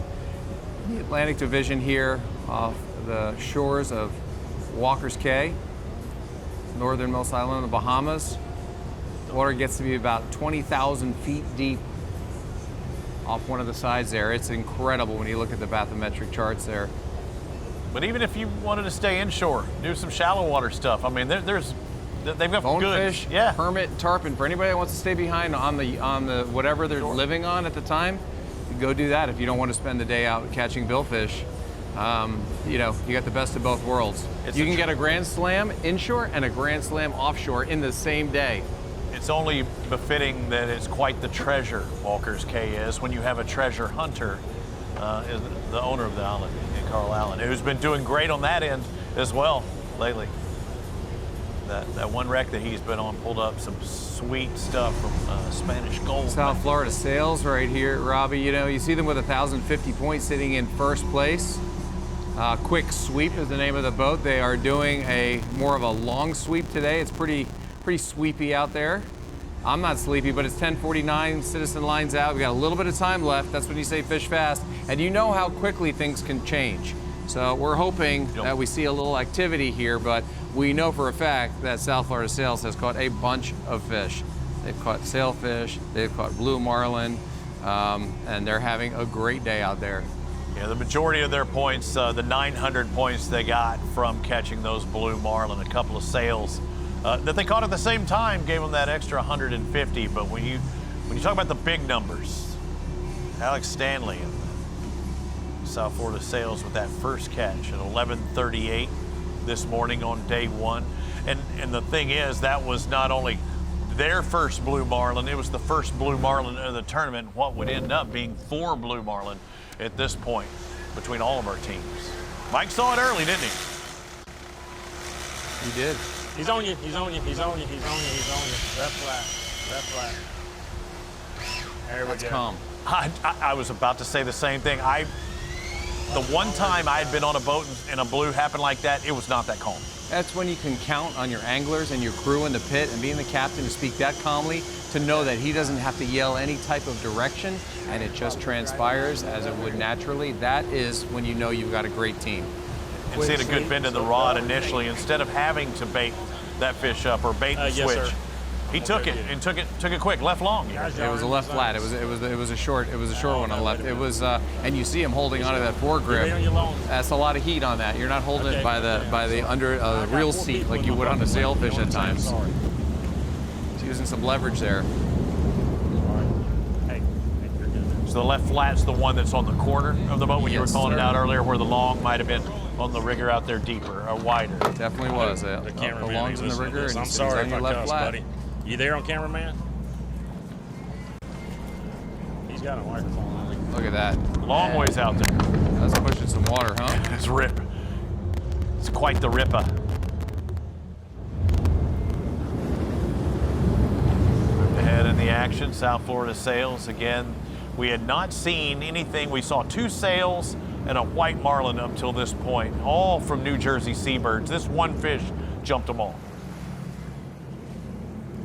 You can see how that fish is getting a little down and dirty there. Just sliding the harness down to be able to use the squat, use the big muscles. Everything's firing right now. Keeping your hand down straight on top of that reel in case the line breaks. You don't want to take that rod to the forehead. So when you're putting that kind of heat on it, you got to protect yourself a little bit. On board the quick sweep for the 60-foot Spencer. Captain Mike King. Team owner Ben Simmons on board as well. I got him, and I got the leader touch and everything. That's got to feel good. All over it. Cameraman doing his job. Mate he's all doing his over. job. We're good. Already touched that leader. You saw how close that fish was. I'm looking forward to seeing that footage. Yeah. But I mean, just seeing the right size dorsal. You're not seeing this sail where 75. You're seeing 450 points. And that water being torn up out there, and yeah. it just the length of the fish, Good job, the guys. big shoulders. Pretty work, Alec. Remember Greg Trenner? He said, I want something to Blue kill. marlin, boys. He's an adrenaline junkie. 7 minutes to lines out. Robbie on the Citizen lines out clock. This is the official timekeeper, and it looks like we've got lights out doing something there in the corner. There you go, making that charge. We need it. He doesn't seem very excited about this. Need it. One of 3 teams without a qualified catch. Rob Carmichael piloting the boat this year. Tyler Dufresne was captain last year. I asked Rudy before we went on air, I said, where's Tyler? He said he had a job opportunity at another vessel, so that's where he is. But Rob, when we first saw Lights Out, he was running that boat. It was getting it done in those New England states.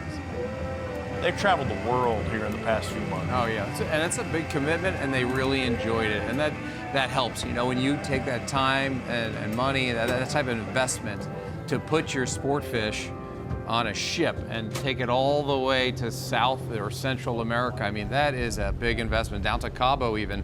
I mean, that's, you want that to turn out well so they could do it again. It leaves a really good taste in your mouth. They have caught so many billfish during that stint and this stint. I mean, it's remarkable. And I got a chance to fish them actually over Cabo for a day. And it was a well-oiled machine. Boy, I had a lot of fun. Hey, we got to step aside. We still got a little more than 5 minutes. Let's find out what Rob had on the end of the line. Well, never mind. There's a touch. But what is it? Well, not sure what it is. It's a gapper. It's a little tuna. Old blackfin tuna. Tasty little morsel. Hey, put it on the line. Send her out. Let's get some big ones. We do it in the Gulf. We're not talking Gulf. We're talking Atlantic. We'll be back in just a bit.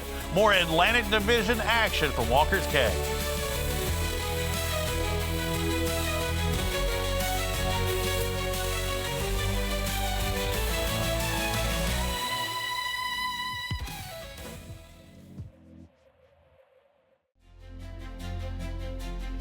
Walker's Cay Open is sponsored by Jim Lux, Gore Range Capital, Porosos, and One Charles Private Wealth.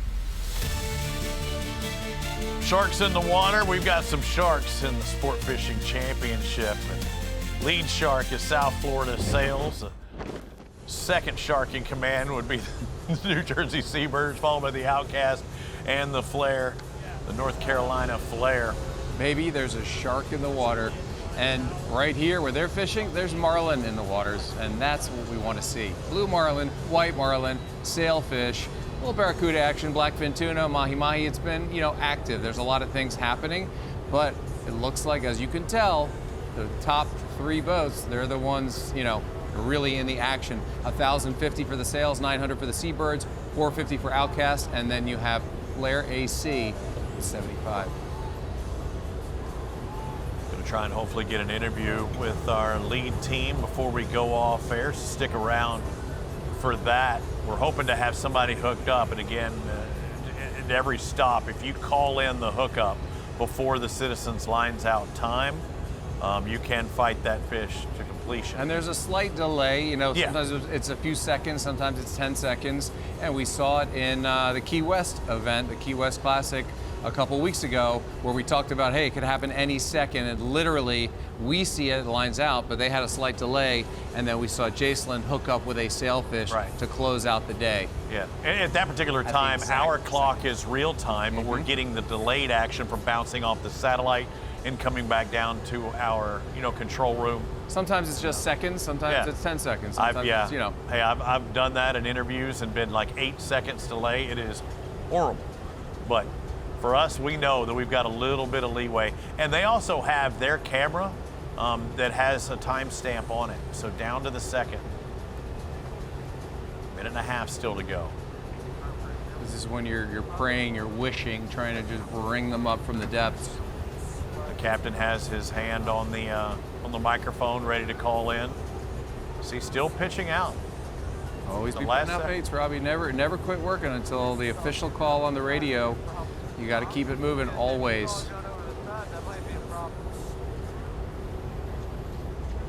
Breakers are still cooking out there. They're moving, and you heard Blade talk about El Bendito. I mean, that's a boat that's been known along this Atlantic coast, and now with us, part of the Rhode Island Breakers, part of the SFC this year.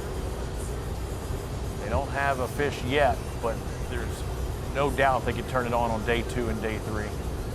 Do you feel a jinx when you catch something early, or you're strong on day 1, or is it that way? Because when I play golf in the morning, my buddies, if they ever birdie the first hole, they feel like, well, I've done ruined it. No. When you're leading on day 1, it's not a jinx. It's more of like, how are we going to maintain this lead? That's the hardest part, but it's not a jinx. It's not a bad thing. It's a very good thing, because I'm sure there's a daily Calcutta, so I'm sure they won some money today. That was a mandatory daily Calcutta and an overall Calcutta, first, second, third, and then probably an overall. But no, this is a good thing. They just have to keep with their program. Obviously, they have the right formula, the right recipe, the teasers, the dredges, the baits. Everything seems to be going swimmingly, as they say.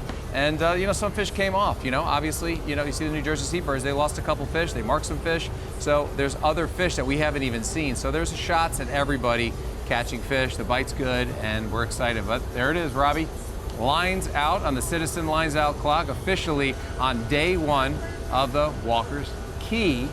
Okay. We're going to say key. Open. Open with a key. That's we're going to call it key from this point on. You're going to make me tomato the whole time just because I've been calling it Walker's Cay. Come on, you tomato. You're going to make me tomato this the entire time. We will hopefully hear from the South Florida Sails before we head off air, but I mean, just a little feather in their cap. And as you mentioned, a Calcutta is kind of like a side bet, right? I mean, you got the tournament. We know our tournament winner will win $100,000, but they have a buy-in, if you will, for the local event. As you look at the leaderboard for the SFC, brought to you by No Rivals, 100-point advantage, South Florida Sails. So in essence, that's a couple of sailfish, a white marlin, and then some as well, Peter. Or as we've seen, when blue marlin are in the picture, it can happen really quick, and you could go from say, fourth place to third or second in a blink of an eye. That's right, Robbie. You know, things change quickly out there. You know, just like the tide changes each day, it's an hour later each day. And, you know, when you have a program that's functioning right now at 1,050 points for Florida Sails, you got to think, okay, well, we're using this, this, this, and this. This is the speed we were going. This is the area with fish. This was the temperature break. You stick with that. You're going to go with that. The boats that didn't catch fish, they're going to have to reinvent themselves. They may be near the boats that are catching fish, but they may not be getting the bites. It might be the acoustics in the certain boats in a certain area that are drawing the fish up into the spread. So the other boats might have to leave the pack and go find their own waters. And that's something we'll also find out, and Rudy can find out if they saw other team boats, right? Because we have not seen anybody in the background of any of our shots. I've seen a couple. Did you? Yeah, I saw 3 boats at one point. I thought, you know, this isn't the secret spot for anyone's fishing because it's a very small area. I will say, because we see that so often where they will hang out together, and we saw it last year. Who's going to be that guinea pig that leads, you know, a couple of teams out? Because there's some that say, man, I just don't know where they're at. They do. I'm going to follow them. It's hard to do, you know, to keep it together for 3 full days. But hey, when you got day 1 under your belt and you know you won some money and you had a great day and everything was firing, you caught a couple blue marlin. I mean, that is a great day. Congratulations. And day 1, South Florida Sails. Let's go live on board. I believe we've caught up with Mike King. Mike, the last time we saw you just a moment ago, I think it was 2:53. You were looking out and you saw that blue marlin. It's your second of the day. Those blues make all the difference, don't they? Did you miss anything today? Oh, no. We were 100%. We had really good luck. We did see another blue one that followed us for 3 circles, just right at the flat line distance this morning, and it kind of gave me the confidence just to stay here all day. Mike, how does it feel? Well, congratulations, first of all, on your day, but how does it feel to be in first place at the end of day 1? Do you feel like, oh my God, how are we going to hold this together? Or do you have that confidence going back to the dock right now, knowing that your recipe, everything you had deployed was just right? We feel pretty confident. We've been over in the Bahamas now for a few weeks, and we've had some tough luck, but we've been seeing lots of fish, and maybe the tide has turned for us, but today will be over with when we get to the dock, and we'll have to have a new strategy for tomorrow. And it sounded like you were planning on making a move. I get it. If you're not catching fish or you have certain areas you want to key on, how much were you planning on running? How far were these locations apart that really said, no, I'm not going to do that, I'm going to stay here? Today, I told my whole crew that I need to stay where I see the first fish all day, and they kept me from getting too antsy. We got a great team, and I just stayed put. It's nice having. I would too. Yeah, having the confidence early in the morning's got to feel good. Now, are you fishing? You know, I haven't fished there in a long time. Are you fishing deep water? Are you fishing upwellings? Are you fishing anything like a temperature break or anything in particular? Today was a color change. It was what I would call a reverse change. We had like a duller blue water inside of us, a green water outside, and a blue strip. So it was pretty easy today. God painted me a nice little highway to stay in. That's awesome. I love that. Hey, he is the Picasso, and man, you got some fine art underneath you. Get back safely, re-rack, restack, do it again tomorrow. 1/3 down, and you're on top of the field. Congratulations. Congratulations. Thank you, guys. And there's Mike King, captain of the South Florida Sails, and good to hear from him and pick his brain, because a couple of things he was saying, you know, I'm going to stick with that first spot that I catch a fish. He did that, and that was a hot spot as well. Yeah, having confidence first thing in the morning and seeing what's there and what's happening and be able to capitalize on those bites. Going 100%, that's not common. We always talk about if you can make the shots count, you're going to win. They won the day. They need to win day 2 and day 3, and then they'll win everything. But it's very important to look at what you did and remember everything about it. But for the boats that didn't do well today, they're going to have to find their own waters. They're going to have to do something a little different. You know, we may have not seen some of the fish that they missed, but, you know, we also may have seen some things that, you know, maybe they should have moved to a different area and got out of the pack. And a lot of times you want to fish outside the pack in your own area and make something happen on your own. On a day like tomorrow, I believe that's what's going to happen. I think the other boats that didn't catch are going to kind of splinter out, and they're going to go fish their own area. Well, we've seen it for the first time in 2026. We saw a grand slam by the New Jersey Seabirds. The South Florida Sails, even though they're leading this one, they are one fish away from catching a slam themselves, Peter. So they've got the blue, they've got the Sail looking for the white, but everybody's hunting for the big blues. They're worth 450 points. Look at that white launching. And tomorrow you got to join us at 1 p.m. on YouTube and 2 p.m. on ESPN+. Time to wrap things up. Join us tomorrow, Walker's K, the YouTube channel, social hour at 1 Eastern. For Peter Miller, Chloe Turner, I'm Robbie Floyd. We'll see you tomorrow. Walker's K Open, and we are doing it once again. South Florida Sails, they're on top, and they're going to town.